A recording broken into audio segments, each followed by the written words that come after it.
Baik, perkenalkan nama saya Elita. Saya akan mempresentasikan hasil ujian akhir semester mata kuliah metode penelitian. Baik, yang melatar belakangi penelitian ini adalah bagaimana suatu perusahaan harus menjaga kualitas produk dan pelayanan jasanya. Belakangan ini, kemajuan ilmu teknologi dan pengetahuan sangat berkembang pesat dibandingkan tahun sebelumnya. Pengetahuan perusahaan dalam bidang teknologi juga merupakan indikator kompetitif dalam bidang usaha. Setiap perusahaan memiliki kemampuan untuk menyatakan modal intelektualnya. Kemampuan ini akan memberikan manfaat berupa pengendalian internal, peningkatan keuntungan kompetitif perusahaan, memperkaya informasi, dan mengurangi risiko dalam pengambilan keputusan. Perusahaan dengan mekanisme tata kelola yang efektif dapat menambah nilai ekonomi yang berbentuk modal intelektual dalam cara menyediakan tempat kerja yang aman, menawarkan pelatihan, dan juga lainnya. Adapun urgensi penelitian yaitu banyak penelitian yang berfokus pada penelitian terkait modal intelektual, yang terdiri dari pengetahuan pengalaman kerja, sistem informasi, serta hubungan bisnis, dan juga goodwill. Adapun topik penelitian berkaitan dengan penelitian ini, yaitu yang pertama adalah teori agensi, bagaimana hubungan yang terjalin antara pemilik perusahaan yang memiliki wewenang dengan pihak yang diberikan wewenang. Dan juga ada teori ketergantungan sumber daya, yaitu teori yang dikemukakan oleh para ahli untuk memberikan perspektif yang objektif mengenai merger serta pengetahuan hubungan interorganisasional. Teori ketergantungan sumber daya ini saling berhubungan antara perusahaan dengan faktor eksternal untuk tetap menjalankan usaha. Hal ini memberikan dampak terhadap tata kelola suatu perusahaan. Berikut ini adalah model penelitian terdahulu yang berhubungan dengan penelitian ini, yaitu yang pertama ada Bualai dan Hamdan pada tahun 2019 melakukan penelitian menguji peran dari ukuran perusahaan terhadap hubungan antara tata kelola perusahaan. Juga ada Krisnandani tahun 2021, Aslam dan Haron tahun 2020, Syahwan dan Habib tahun 2020, dan Syahwan dan Fatalah tahun 2020. Berikut ini adalah hubungan variabel independen dan juga dependen. Yang pertama adalah pengaruh independensi Dewan Komisaris terhadap Value Added Intellectual Capital atau selanjutnya akan saya sebut dengan VAIC. Pengaruh ukuran Dewan Komisaris terhadap VAIC, pengaruh kepemilikan terhadap VAIC, pengaruh ukuran komite audit terhadap VAIC, pengaruh frekuensi rapat komite audit terhadap VAIC. Adapun metode penelitian dari penelitian ini, yang pertama adalah rancangan penelitian, yaitu menggunakan pendekatan kuantitatif, yaitu dengan menggunakan data berupa angka pada analisis statiknya.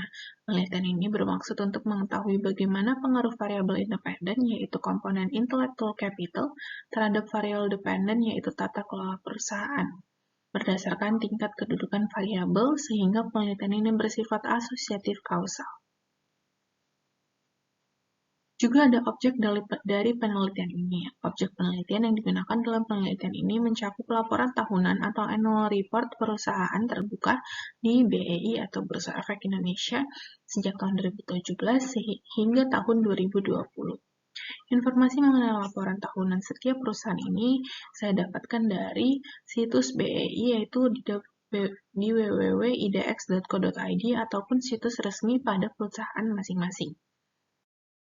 Teknik dari pengumpulan data yaitu penelitian ini menggunakan data sekunder yang merupakan data yang diperoleh dari referensi lain yang sudah saya sebutkan sebelumnya, yaitu melalui website ataupun situs dari BEI Bursa Efek Indonesia dan juga situs resmi dari perusahaan terkait. Adapun metode analisis data yaitu menggunakan regresi panel yang dilakukan dengan menggabungkan data cross-section dan time series dalam menganalisis korelasi di antara variabel dependen dan independennya. Analisis dilakukan dengan melibatkan beberapa metode-metode penelitian. Masuk ke analisis dan pembahasan. Statistik deskriptif dari penelitian ini adalah bagaimana pengolahan data dalam penelitian ini menggunakan jenis data sekunder. Objek dari penelitian merupakan laporan tahunan perusahaan terbuka yang terdaftar di BEI dari tahun 2017 hingga tahun 2021. Perusahaan yang telah memenuhi kriteria adalah sebanyak 777 perusahaan. Adapun hasil uji regresi panel, pemilihan model terbaik antara pool telah square atau PLS, dan fixed effect model atau FEM. Untuk penelitian ini ditentukan dengan menggunakan uji Chow. Apabila nilai probabilitas di bawah 0,05, maka hasil uji Chow model terbaik bagi penelitian ini adalah FEM. Sebaliknya, jika nilai probabilitas di atas 0,05, maka model terbaik untuk penelitian ini adalah PLS.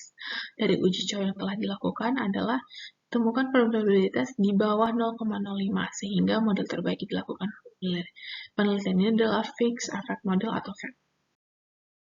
Kita masuk ke hasil uji T atau hasil yang bertujuan untuk menguji seberapa jauh tingkat pengaruh variabel antara independen secara individual menerangkan variabel dependen. Uji T dilakukan untuk menguji suatu variabel dependen. Dalam penelitiannya terdapat 5 variabel independen dan 4 variabel kontrol. Dan dapat kita lihat di tabel adalah hasil dari pengujian hasil uji T. Kesimpulan dari penelitian ini adalah diperoleh setelah melakukan uji T. Kesimpulan yang dapat dihasilkan bahwa variabel yang memiliki pengaruh terhadap phi adalah variabel dengan nilai signifikansi di bawah 0,05. Maka apabila nilai signifikansi berada di atas 0,05, variabel tersebut tidak berpengaruh terhadap variabel dependen. Berdasarkan penelitian, dapat disimpulkan bahwa variabel independen ukuran Dewan Komisaris tidak berpengaruh, dan juga variabel independen ukuran Dewan Komisaris terbukti tidak pengaruh terhadap variabel independen. Variabel independen kepemilikan terbukti berpengaruh secara negatif, dan juga variabel ukuran komite audit terbukti tidak berpengaruh, dan yang terakhir adalah variabel frekuensi rapat komite audit terbukti tidak berpengaruh. Maka itulah penelitian ini yang dapat saya sampaikan. Apabila ada kesalahan dan kekurangan, mohon dimaafkan. Terima kasih.